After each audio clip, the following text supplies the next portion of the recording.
Ladang babi beratus ribu kat situ, pergi awak duduk situ. Ladang babi beratus ribu kat situ, pergi awak duduk situ.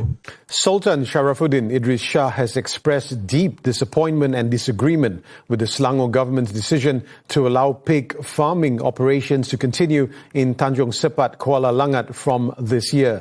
In a statement issued by the Selangor Royal Office, the Sultan of Selangor said he viewed the decision seriously, particularly amid concerns that it could involve large-scale pig farming with an export-oriented focus. Sultan Selangor bertitah baginda tidak berkenan dengan pembinaan ladang babi besar-besaran dekat Kuala Langat atau di mana-mana saja dekat Selangor. Di saat mereka tengah berusaha untuk cuba juga merealisasikan kewujudan ladang babi besar-besaran dekat Tanjung Sepat itu, muncul titah Duli Yang Maha Mulia Sultan Selangor, dan tuanku juga menzahirkan rasa murka kerana bagi baginda lindasi babi ini memang bagi tak halang. Exco Pertanian Selangor Dato' Izham Hashim akan menghadap Sultan Sharafuddin Idris Shah esok bagi menyembah maklum isu penternakan babi di Kuala Langat. Ia susulan kenyataan tegas baginda semalam yang menzahirkan rasa amat duka cita dengan rancangan operasi peternakan babi berskala besar di daerah itu.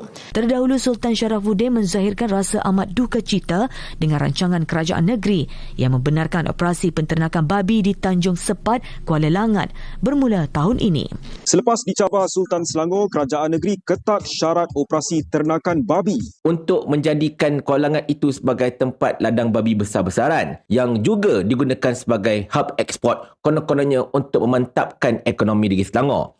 Di mana sekadar untuk recap mudah tuan-tuan dan bos sekalian, perancangan untuk menjadikan Tanjung Sepat sebagai lokasi ladang babi moden ini memang dah lama dah sebenarnya. Sejak tahun 2022 lagi pun memang sudah ada perancangan daripada Kerajaan Pakatan Harapan Selangor ini. Katanya ladang berpusat di kawasan seluas 202 hektar itu adalah langkah jangka panjang kerajaan negeri dalam hala tuju ternakan babi. Bahkan dia punya adun pun seorang Melayu iaitu Borhan Abu Shah. Jadi tidak ada sebarang logiknya untuk Tanjung Sepat yang kawasan majoriti Melayu ini dijadikan sebagai ladang babi besar-besaran. Kerajaan Negeri Selangor memberi jaminan bahawa isu peternakan babi di Kuala Langat ditangani secara serius dan berprinsip dengan langkah kawal selia lebih ketat diputuskan. Kerajaan Negeri Selangor memberi jaminan bahawa isu penternakan babi di Kuala Langat ditangani secara serius dan berprinsip dengan langkah kawal selia lebih ketat diputuskan selepas perbincangan menyeluruh di peringkat tertinggi kerajaan negeri.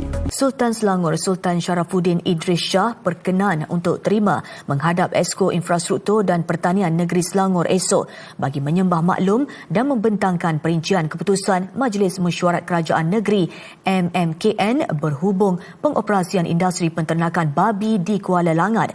Menteri Besar Selangor Datuk Seri Amiruddin Syari berkata ia termasuk langkah proaktif oleh agensi penguatkuasaan agar keselamatan dan kebersihan persekitaran dapat diperkukuhkan tanpa sebarang kompromi. Di mana kata Amiruddin, dia akan perketatkan SOP, dia akan perketatkan operasi ladang babi itu dan akan membuat pemantauan dari masa ke semasa. Menerusi kenyataannya, kerajaan negeri menjunjung kasih atas keprihatinan Sultan Sharafuddin Idris Shah berkenaan isu penternakan babi di Kuala Langat semalam.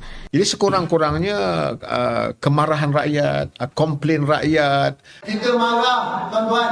Kita marah. Ladang babi beratus ribu kat situ, pergi awak duduk situ. Siapa yang kawal kerajaan negeri? Siapa yang berkuasa dalam kerajaan, dialah yang menentukan sumber itu pergi mana. Itu yang kita pelik tuan-tuan sekalian. Kerajaan di Selangor ini, terutamanya Exco Pertanian dia, perlu dijawab oleh pihak kerajaan. Seandainya kalau kerajaan negeri yang tanggung benda ini, dan better lah kata Sultan, duit yang nak digunakan untuk bina kandang babi moden yang mahal gila ini disalurkan kepada tempat lain yang lebih memerlukan. Sebab banyak lagi infra dekat Selangor ini yang memang lebih perlukan duit berbanding bina ladang babi yang mahal gila, yang besar gila, yang tak patut itu.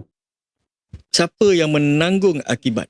Selepas dicabar Sultan Selangor, kerajaan negeri ketat syarat operasi ternakan babi. Exco Pertanian Selangor Dato' Izham Hashim akan menghadap Sultan Sharafuddin Idris Shah esok bagi menyembah maklum isu penternakan babi di Kuala Langat. Ia susulan kenyataan tegas baginda semalam yang menzahirkan rasa amat duka cita dengan rancangan operasi peternakan babi berskala besar di daerah itu.